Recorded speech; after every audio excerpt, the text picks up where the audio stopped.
Hello everyone, and welcome to a game of Warships. Today's replay is from Eckinside, and he is in a Z-39, a tier 7 German destroyer.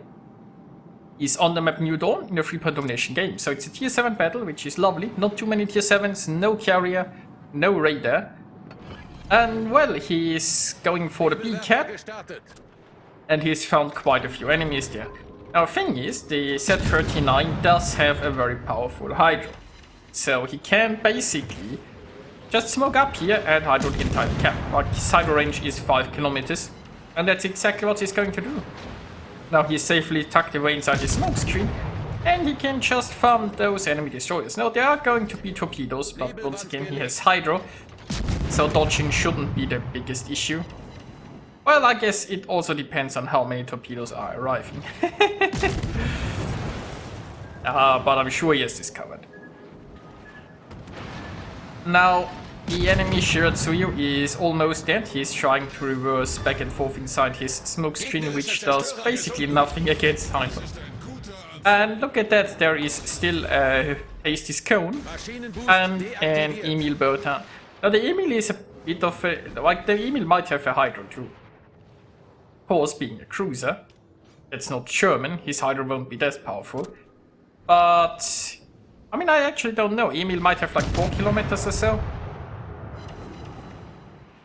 Now also, I think at this point he could be trying to use some armor piercing. Emil is nicely broadside. But he's doing some good work with fire explosive as well. But if he could get some juicy citadels, it would speed up this process by a lot. Now his smoke is running out, which is unfortunate, so he's trying to get out of here. Would have probably put another salvo into the Emil. I assume he isn't shooting because he just wants to build up some distance and not have the fire penalty. Now he got baited into taking one last pot shot, I suppose, because the Emil was so low and he really wanted it gone. But so far all works quite nicely. There is the cone reappearing. There are some easily dodged torpedoes. But the cone is almost outside of action range, and there we go. He's managed to go back in concealment. Now this has been a very long fight and a very exciting fight for the B-cap so far. And he's taking some shots because this cone is going to... well, he managed to retaliate. I suppose his idea was that gets a salvo in and then this cone gets into concealment and shoot back because of the island. Anyway, he's also hydroed by a York right now. And as I was trying to say, this is a very exciting, a very long fight for the B-cap so far. Now it looks like his cone wants to fight for the cap. Now, one thing, right? The set has a lot of hit points. It doesn't have the best DPM, but just look at the hit point difference between those two. Like, right now, he still has more hit points than the maximum hit points of this cane. So, yeah. That cone's gonna be eaten. I guess there could be torpedoes that make an appearance. That's basically the only threat right now. Hydro isn't ready just yet, and those pan-European torpedoes are quick. So he's already trying to turn away, but you can also see turret traverse not the best on the set. So whenever he's maneuvering too much, he loses like his firing aim. And there are the torpedoes. He has a smoke screen, he uses it to disappear against the York. And will he dodge? His engine is also broken, but he managed to dodge. Nicely done. So finally, after what, about 5 minutes, it looks like he has secured B. And gotten 2 kills out of it. And I mean, more than 2 enemy ships were sunk around here, and he has been helping with those. So yeah, meanwhile, yeah, I don't know what the friendlies are doing up there in the north.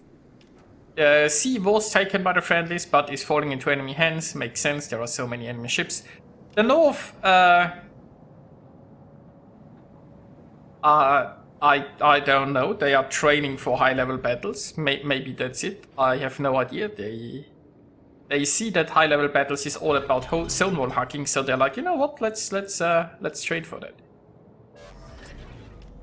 Your guess is as good as mine what's happening with those friendly ships, but let's just assume that they are not going to be helpful in any way or form. Now we have a friendly Gede here, near A, and obviously Eckinside is gonna go up there and try to help. Now the path he's currently taking isn't going straight for A. I mean, well, there would be an island in the path anyway, but he wants to get a little bit closer. Probably launch a torp salvo against the Congo, and then swing around and go into A, I presume. And fight the Leon. Wait, that's probably Leon. Okay, I'm always pronouncing the chip. It doesn't matter. Somebody suggesting Tetris. I mean, maybe. Like the friendlies, they do try to stack their ships there in one square. I mean, maybe they mistook the game for Tetris and they try to, like, I don't know, fit all of those battleships neatly stacked next to each other. And then once they create a line that they all disappear. Who knows? So their first part of the plan is enacted. The torps are on the way against the Congo. Now that leaves a cruiser and a destroyer in here, but you know Hydro is ready. And that Hydro will probably be doing a lot of work here. Now his smoke isn't quite ready yet, he also only has one charge left. He's currently using the smoke from his other destroyer, and that smoke is, well, soon running out. Wait, did he just get a high explosive citadel? Yes, he did. Could be using some armor piercing here. But I guess high explosive is doing the trick. Now, the torpedoes reached the Congo, so that worked out quite nicely. Ooh, can he get a double? Well, maybe too much time has passed for a double strike here. But, you know, he gets another kill. That's nice. Now the enemy destroyer is coming around. He pops some Hydro there because, well, this destroyer might just torpedo. But, you know, I don't think he had the time to do it. Now, oh, look at that. The friendly battleships are trying to unstack themselves. You know, did you notice how incredibly healthy all of those battleships are? Ooh, that hurts. That hurt. He's back. You can see that he's down to 400 hit points. Well, not a problem that all of those battleships have, right? All of those lovely battleships that have stacked themselves into one square at the zone war. And now that no enemy is in sight, they are finally moving out. When there was something to fight, even something as a lowly cruiser, they were unwilling to even consider going forward and getting shot at. But if there is no enemy, then I guess moving is an option again. Now, what do you guys think? Will those battleships now push towards B and fend that cap? Well, we will find out. Now, Eckinside here is taking A cap. You could have argued that, well, with so many friendly ships there, they like the battleships could have taken A, right? And he could have already gone towards B and maybe do some torpedoing. But we all know how that would have turned out. Anyway, so he's using his last smoke screen to get some pew-pew in and help sink the Fuso. Now it's his last smoke screen. He could have just kept it for emergency purposes, but the enemy team has no longer any destroyers, so he doesn't need his powerful Hydro smoke combo to farm destroyers anymore, because there are no more destroyers. Now the friendly team still has 2 DDs. They are losing B. Now, what do you think? It's an enemy battleship capping B. Will the friendly battleship Armada be able to stop that from happening? Who knows? Then again, the enemy Strasbourg is actually leaving the camp, so there is that. Now, 2 friendly battleships still can't separate from each other. They crave the warmth that they each other provide, and the safety of that island, and the certainty that they are gonna be useless. So they're still going for that. Especially, like, I mean, top tier Gneiss now in a tier 7 match where there is barely any tier 7. You gotta be careful, right? Can't you know, get close to anything, or you might actually hit something and be useful. But be that as it may, Eckinside has to be very careful here because he's on 400 hit points. Now there is no enemy left that can really well, I mean, obviously the German cruisers have a powerful hydro. And his detection is 6.1. It's actually pretty good for tier 7. But with all of those islands, he has to be careful that he doesn't get ambushed. Speaking of ambushes, hello Strasbourg. You ordered some fish? Maybe? Ah, there we go. Eat them all. Well, okay, he didn't eat. Well, he ate enough. Maybe not quite all of them, but 4 was enough. Anything more would have been excessive, right? But, you know, that's nice. Brings him up to 6 kills. Well, it's 6 enemy ships. It's 6 friendly ships against 3 enemy ships. Not looking too bad. Now, points are also in the friendly's favor. The enemy has more cap circles, though obviously they have. And do you remember a while back when I said, do you think the friendlies will now push towards B? Not quite. Now we have a New Mexico that's trying to chase a Nuremberg, and in the process is going rather broadside to a Sinop. We will see how that works out for him. But I guess at least he's going towards an enemy. Those ships, they try so very hard to avoid the B cap. Hey, look at that, the New York, New Mexico. Didn't quite work out there with his broadside sailing. So, while on the one hand it looks like a very won battle, on the other hand I have a feeling that Eckinside's carry isn't quite finished just yet. Now all of those, it's also interesting, let's use this word. It's interesting that all friendlies seem to just follow our destroyer here. Now he's going towards the C cap. You know, if you're on very low health, and also fast destroyer, and the furthest from the fleet, it makes sense that he would go towards C. But the thing that the friendlies don't need is more than one ship at sea, right? The only thing you can do at the C cap is cap it. And that's a one ship chop. And it's an ideal chop for a destroyer. Now the Gator, for example, could have stuck around and tried to torpedo something inside. For some reason the Gator is still following. I mean, I presume the Gator has the same plan as Sand, and let's take a free cap down at sea. But, you know, by the time the Gator will enter this cap, it's probably already taken. There is no reason for the Gator to keep following. There's also not much reason for the Z-39 here, like for Eckinside to abandon his plan and go cappy. Because, I mean, he is the lead ship here, basically. Oh, look at that in the north, and Ab Congo has actually decided to engage an enemy.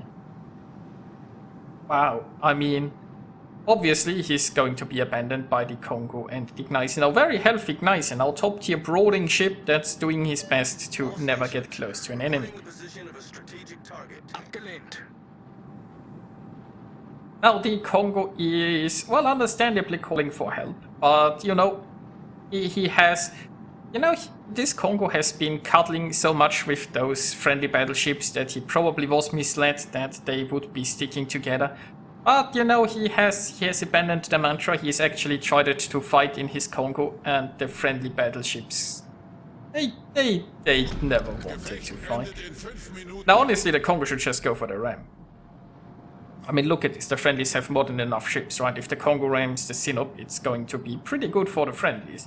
And trading a Congo against the Sinop is also a pretty reasonable choice.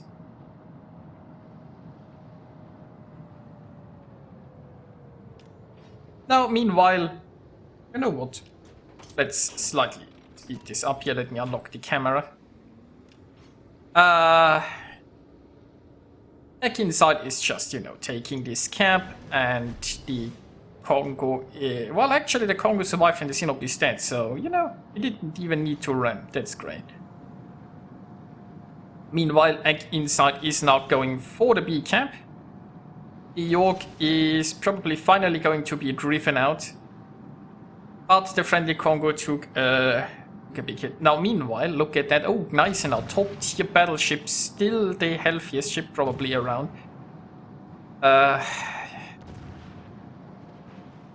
But the Congo and the Gneisenau, they have finally found their way inside the beacon. Well, towards the beacon, I should say. You know, I see a pattern with those battleships. They only move towards the cap if all the enemies are cleared out or are moving away. Like, they are very careful not to risk engaging an enemy. Then again, is it really an enemy for them? I mean, if you like colored those ships down there red, it would probably be a more accurate indication of their allegiance during this fight. Anyway. So, Eckinside got some troops out for the York, but the York is sailing away, and those are only 8-kilometer torpedoes, so I highly doubt that they are going to reach, but might as well launch them, right? He has nothing else to do. Also, this is a 2 versus 4 battle, and I mean, the friendlies now have all the camps. They have a nice points lead. So it might be at a point where not even the friendlies here can screw it up. Now Eckinside isn't quite confident just yet. He wants to take out the York. Obviously he doesn't trust that his team will actually do it if he doesn't do it himself. Reasonable assumption. So he got the York, that's his 7th kill. Now there's just 1 Nuremberg remaining, unfortunately, and Eckinside is spotted. He has no way of escaping, he's trying to slow down to throw off the Nuremberg aim. Probably should speed up here again already. I assume he's trying to keep his distance. Oh, he's undetected, nice. And he's down to 120. Oh, there are more shells. And well, I guess he didn't quite survive there, but it's okay. Well, let's speed up the last minute, I suppose. Now this is because the friendly team is not going to be able to screw this up anymore.